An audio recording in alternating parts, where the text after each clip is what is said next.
Olá, queridos amigos telespectadores da Rede Século XXI. Começamos com grande alegria mais um programa Eclésia, aqui pela sua Rede Século XXI. Você que já está acostumado com o nosso programa sabe que toda vez que começa o programa Eclésia nesse horário, a gente conversa sobre diversos assuntos da doutrina da Santa Igreja Católica Apostólica Romana. A igreja é muito rica, a igreja é muito bonita, temos muitos assuntos interessantíssimos, profundos, que não é só útil do ponto de vista do conhecimento, apenas assuntos interessantes, mas assuntos fundamentais para a vivência da nossa fé católica, né? Estamos aqui então toda semana trabalhando nesses assuntos. Na semana passada, nós começamos um assunto aqui no programa Eclésia que hoje continuamos, portanto o programa de hoje é a parte 2 do que começamos na semana passada, é a continuação do assunto da semana passada. Nós começamos então naquela oportunidade a falar sobre o livro do Êxodo, né? Que é um livro do Antigo Testamento, né? Que compõe os primeiros 5 importantes livros da Bíblia. O livro do Êxodo faz parte dele, do Pentateuco. O Padre Guido Montinelli, que está aqui ao meu lado hoje também para continuar esse assunto, é doutor em teologia bíblica, né? Portanto, estudou muito esse assunto que a gente está conversando. Se você não assistiu o programa da semana passada, já fica aqui o convite do início da nossa conversa, né?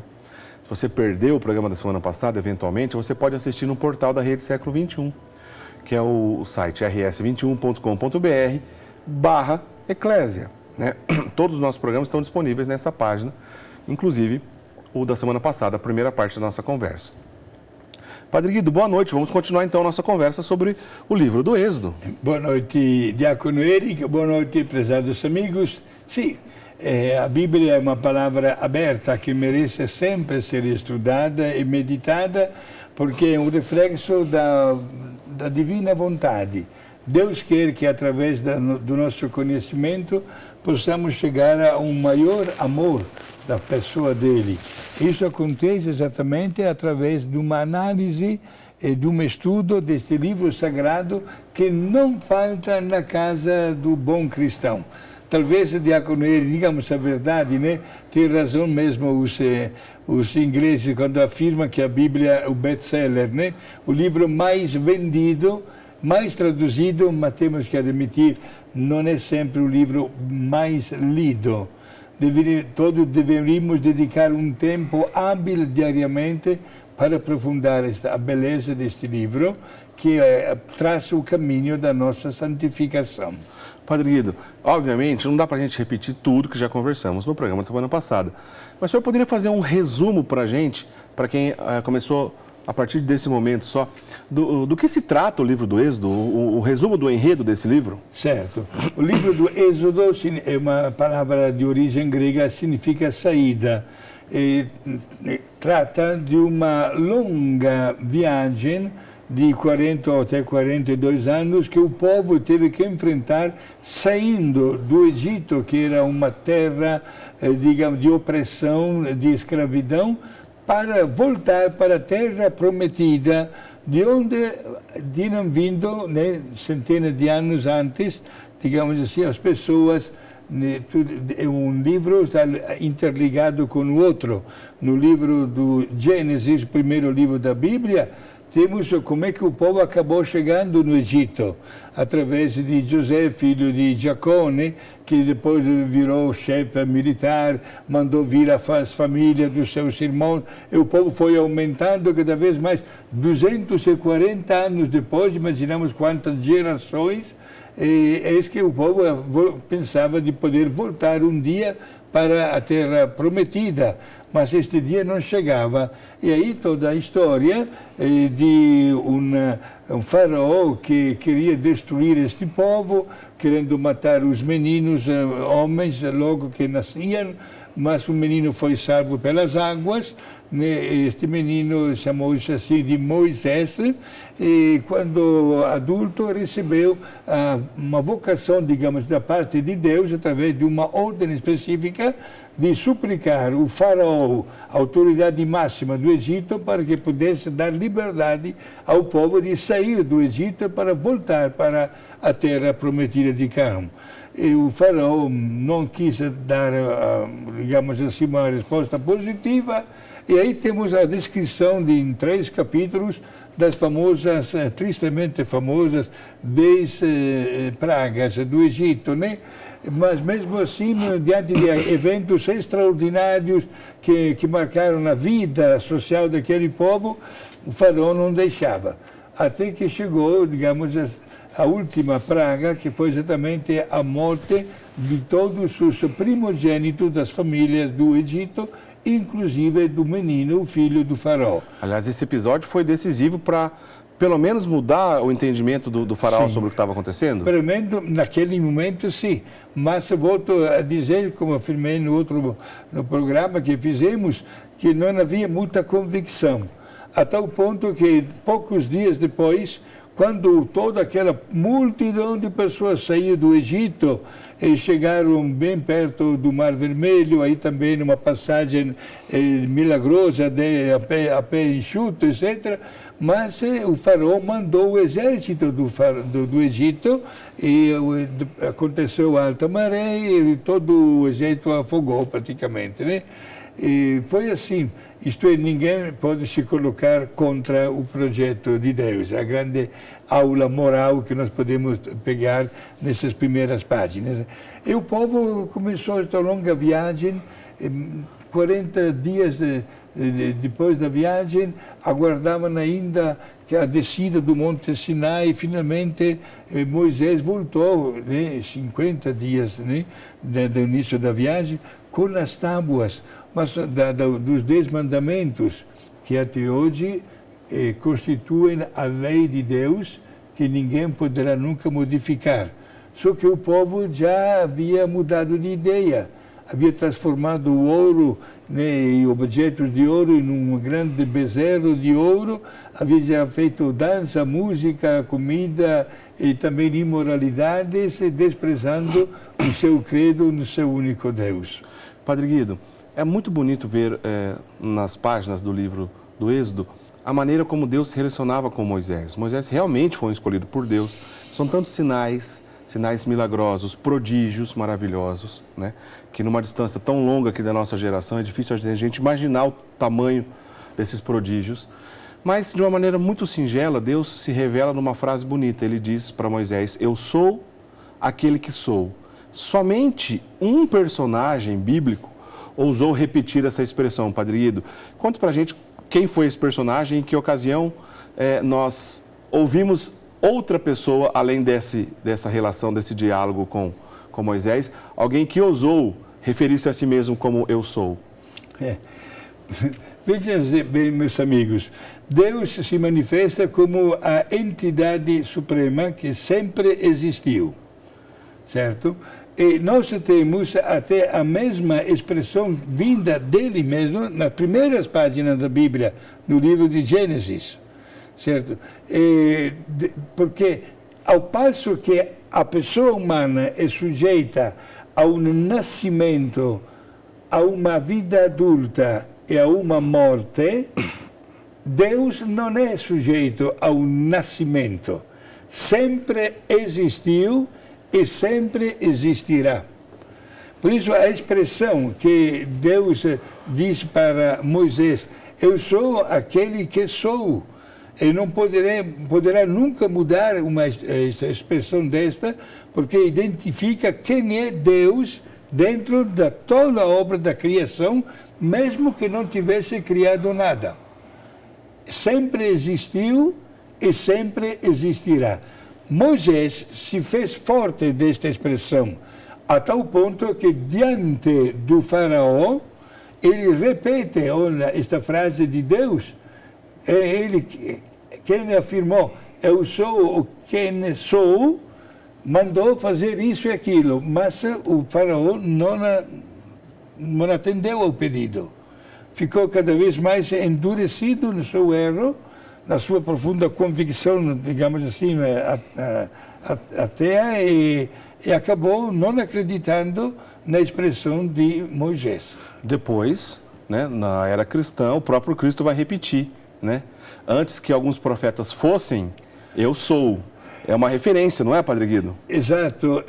Foi esta expressão que determinou da parte dos fariseus a vontade de acabar com ele. Porque eles perceberam que ele repetiu uma coisa que só Deus tinha falado na história, Padre Guido. E Deus não pode repetir uma expressão, digamos, de dupla interpretação.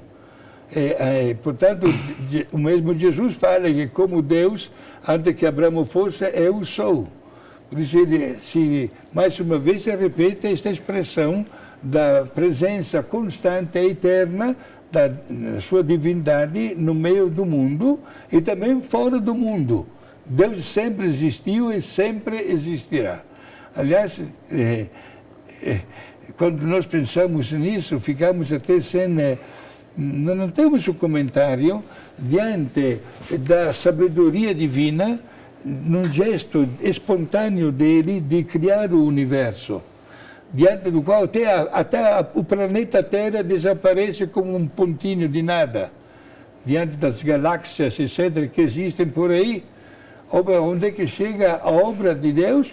Uma obra, digamos assim, opcional, desculpe a expressão, que ninguém o obrigou a fazer, mas que ele, como sinal de bem, de amor, ele quis fazer, sobretudo quando determinou Deus colocar a pessoa humana à sua imagem e semelhança. Isso justifica muito também o comportamento, a estrutura da pessoa que se chama de cristão. Muito bem. Padre Guido, na semana passada, na primeira parte da nossa conversa aqui sobre o livro do Êxodo, eu lembro que nós começamos a citar, mas trouxemos agora então para essa oportunidade, nesse segundo momento, nesse segundo programa sobre esse assunto.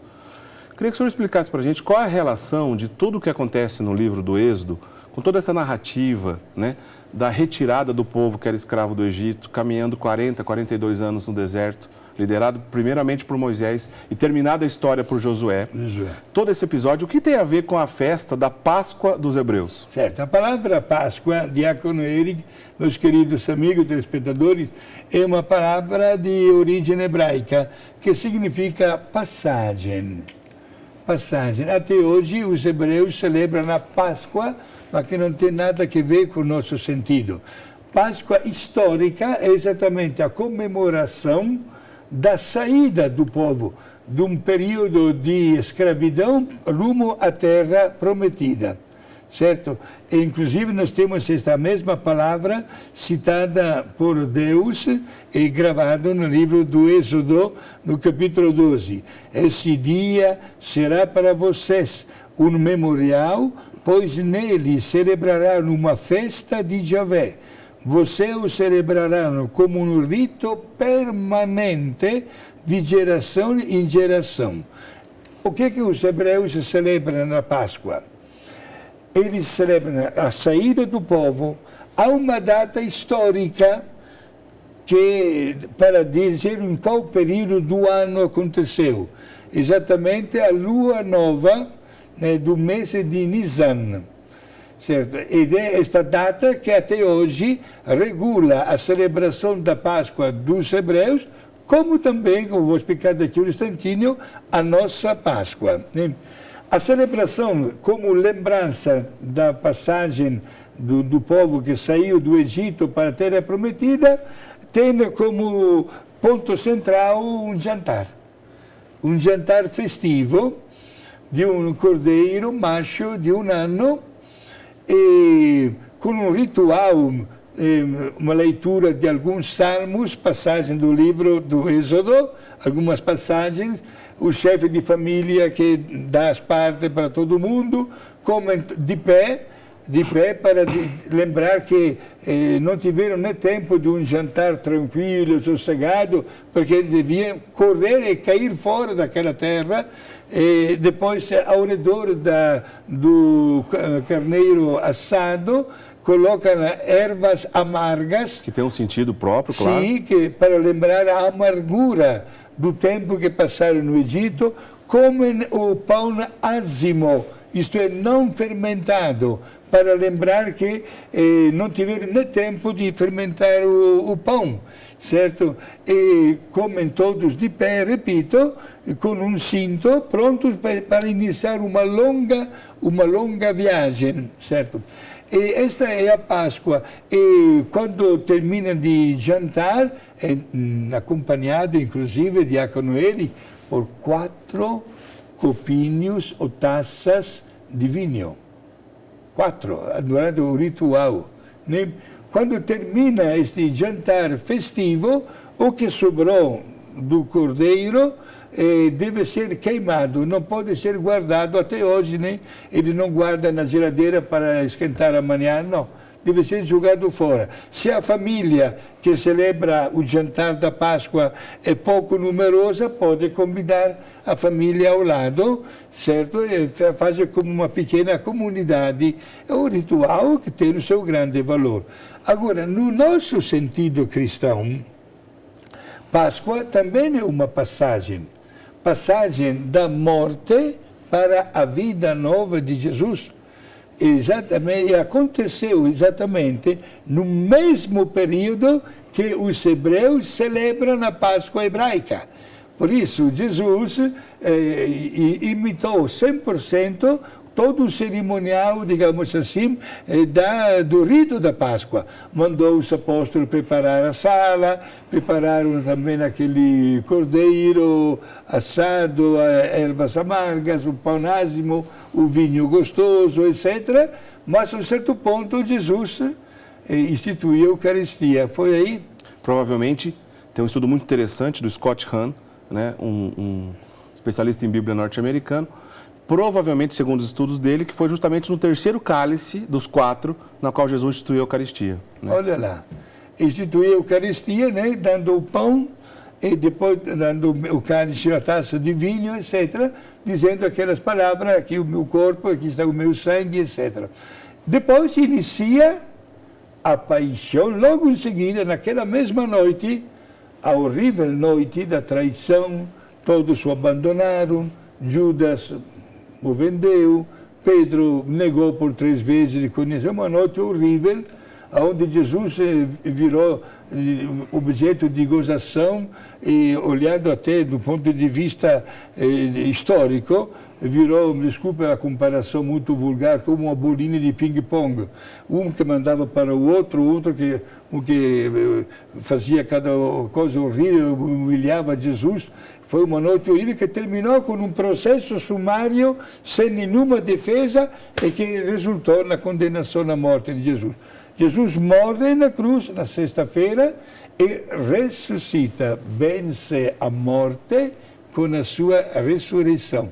Passagem da morte para a vida. É isso que nós cristãos comemoramos na nossa Páscoa cristã. E também tem um terceiro sentido, diácono Eri. É mais uma passagem para a vida do cristão de uma morte espiritual provocada pelo pecado para o estado da graça de Deus que nós adquirimos toda vez que arrependidos, procuramos um sacerdote, fazemos uma santa confissão e recebemos a absolvição dos pecados. É porque, entre aspas, né, as nossas aulas são sempre catequéticas, né? A confissão para a Páscoa é obrigatória para todos os cristãos. Portanto, vejam só, a celebração da Páscoa hebraica como uma lembrança da saída do povo. Estão fazendo uma grande festa numa leitura do que está gravado neste livro do Êxodo. Aliás, o livro do Êxodo, né, que justamente tem como tema central, né, esse percurso, esse caminho do povo que era escravo do Egito, andando então 42 anos até a Terra Prometida, que é a questão central do livro do Êxodo, é como se ali cumprisse um itinerário espiritual, né, Padre Guido? E a gente consegue ver 4 grandes fases desse itinerário. Explica pra gente, Padre Guido. Obrigado. Dá de notar como a resposta que eu vou dar mexe mesmo com cada um de nós. A postura do povo que se manifesta nesses 42 anos, mesmo tendo uma proteção constante da parte de Deus. Gente, acontece num deserto, não num centro comercial, não num shopping.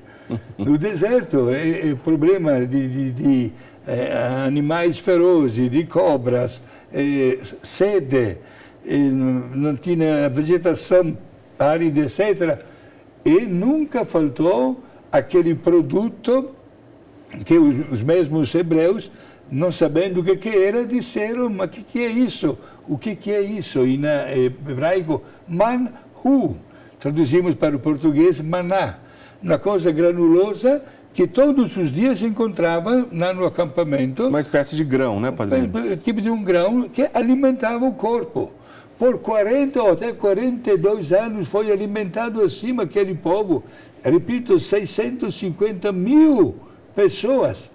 Quando finalmente, depois de todo este tempo, entraram na terra de Canaã, passaram de uma maneira milagrosa o rio Jordão, entrando naquela terra que era muito fértil, já no dia seguinte, diz a Bíblia Sagrada, não caiu mais o manhu, o maná. Cessou imediatamente. Cessou imediatamente. Isto é, o povo já encontrou na natureza daquele país, né, o seu mesmo sustento corporal diário. Certo? E esta viagem durou 40, até 42 anos. E o povo, mesmo com tantos sinais da graça de Deus, não era um povo constante. Traía o seu credo. Adorava a Deus, mas adorava também aos falsos deuses. Era capaz até de construir, como fizeram, até um bezerro de ouro, de ter saudade, está escrito, das cebolas do Egito, né? Saudade dos tempos passados. Olhava para Moisés e para Arão como dois traidores, ou talvez diríamos em termos modernos, diácono Eric, mafiosos. Gente que talvez queria só explorar aquele povo, né? Então, qual é o caminho espiritual? O povo peca. O povo merece um castigo. Mas exatamente quando está lá, no chiqueiro, como a parábola que Jesus contou um dia, né? Do filho pródigo. Quando está lá com o castigo, longe de Deus, que cai a ficha. Aí o povo é capaz de notar que o caminho errado que fez e quer voltar ao estado da graça. Por isso o arrependimento para voltar novamente ao caminho da bênção de Deus. Esse itinerário fica claro, então, nesses 4 aspectos, né? O pecado, o castigo, o arrependimento e a graça. A graça de novo.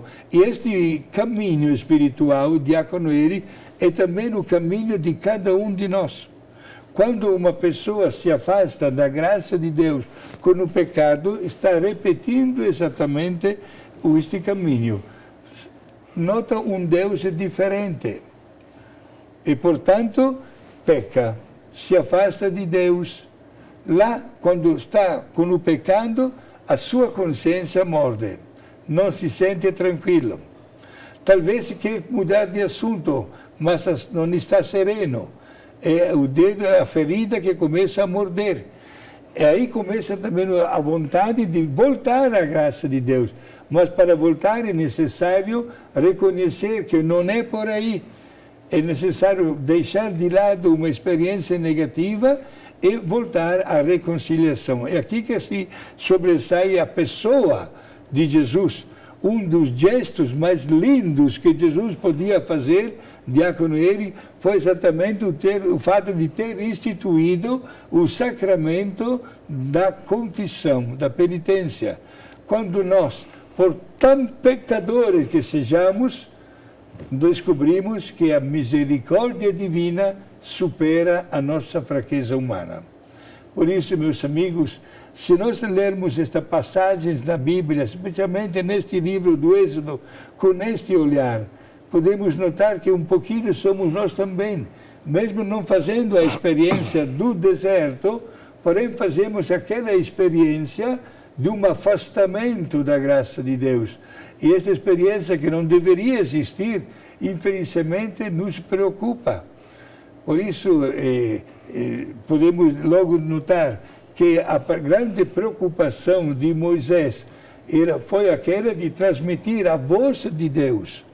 Foi aquela, como falamos no programa anterior, de escrever até mais 630 mandamentos menores, querendo disciplinar aquele povo. Aliás, tem um nome esses mandamentos menores, é o Código da Aliança, não é, O código chamado da aliança, sim. Para dizer que não foi uma voz direta de Deus, mas quem vivia ao lado de Deus sentiu como uma verdadeira necessidade transmitir também estas regras para que nunca se criasse uma distância entre a pessoa humana e Deus. O Código da Aliança, então, é uma série de regras, na verdade, 630 delas, para a vivência correta de tudo aquilo que, resumido, está no Decálogo? Perfeito, mas eu aproveitaria de uma sua palavra, para uma vivência correta. Esta vivência correta, diácono Eric, foi um objetivo extraordinário na inteligência de Moisés, mas acabou na cultura do povo, transformando-se numa estopim para criar a máscara da hipocrisia. O excesso de escrúpulos, o senhor quer dizer assim? Não somente escrúpulos, mas também querendo apresentar uma pureza de vida exterior de acordo com a lei, mas que em prática não batia com a realidade. Isso inclusive a gente via até na época do próprio Jesus. Exato, e tem um nome tudo isso, farisaísmo. Isto é, Jesus, por 4 vezes, pode conferir nos 4 evangelhos, por 4 vezes solta a mesma palavra muito forte para os fariseus. Hipócritas. Hipócritas, gente, falsos. Porque não adianta nós nos apresentar com a cara, não digo de santo ou de beato, mas de pessoa correta diante da lei, quando isso não corresponde com a vida interior. É porque quando, no caso prático marcado pelo evangelista Lucas, quando aquele dia um grupo de homens apresentaram uma mulher em flagrante adultério, logo apelaram a uma destas leis desse código da aliança, né? Diz, olha, a nossa lei fala que quando uma mulher for surpreendida em flagrante adultério, não precisa nem um processo, deve ser apedrejada, isto é, deve morrer com pedras. Qual é o teu parecer? Fizeram isso para tentar a Jesus. E Jesus não responde nem sim nem não. Só fez uma coisa que todos nós sabemos. Pegou uma pedra. Naquela época, diácono Eric, não existia nem 1 metro de asfalto, né? As estradas estavam cheias de pedras. Pegou uma pedra e disse para aquele grupo de homens, quem de vocês estiver sem pecado, seja o primeiro a tirar a pedra. E sabemos também qual foi a conclusão deste episódio. Ninguém atirou a pedra e todos foram embora. Com um pormenor, diácono, né? O diácono, bem jovem ainda, diante do Padre Guido, né? Começa a rir agora, né? Que Marcos coloca um pormenor, que todos foram embora, começando pelos mais velhos. Olha só, isto é, eram mais idosos e, portanto, até com mais pecado na consciência, foram os primeiros que foram embora. E Jesus acabou depois mandando embora também aquela mulher, dizendo, nem eu vou tirar a pedra, mas de agora em diante, essa é a grande aula que Jesus dá. Vá embora e de agora em diante procure não pecar mais. É o gesto que qualquer padre do mundo faz diante de uma singela confissão. Por tão grave que seja o pecado, será sempre inferior à misericórdia de Deus.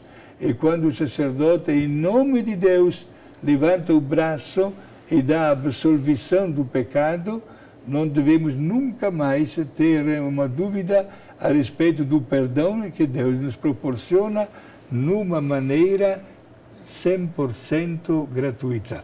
Que bonito.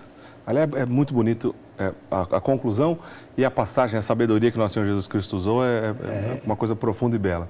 Padre Guido, a gente precisa ir para o intervalo, Na volta do intervalo, eu queria que o senhor entrasse numa questão que eu considero um pouco polêmica, já foi assunto aqui do programa Eclésia em outras ocasiões, que está lá no livro do Êxodo, em relação à questão do culto às imagens. Porque a gente já falou aqui, obviamente, do bezerro de ouro, que era um ídolo, alguém que era colocado no lugar de Deus. Moisés ficou nervoso, quebrou a tábua lá dos 10 mandamentos, né? Ficou bravo com aquele povo que não teve paciência e adorou um bezerro de ouro. Imagina, alguém que foi colocado no lugar de Deus. E o livro do Êxodo traz bastante comentários sobre isso, sobre a Arca da Aliança, sobre como deveria ser feito. Tudo está no livro do Êxodo e eu queria que o senhor explicasse para a gente no próximo bloco, para a gente entender do ponto de vista, então, da doutrina católica, como a gente deve interpretar e entender todas essas coisas, tá certo? A gente volta já já. Essa questão das imagens é interessante e é muito presente nas nossas discussões no dia a dia, hein? No livro do Êxodo tem um ensinamento correto sobre isso. O Padre Guido já vai nos ajudar a entender tudo isso. Não sai daí, a gente volta já já.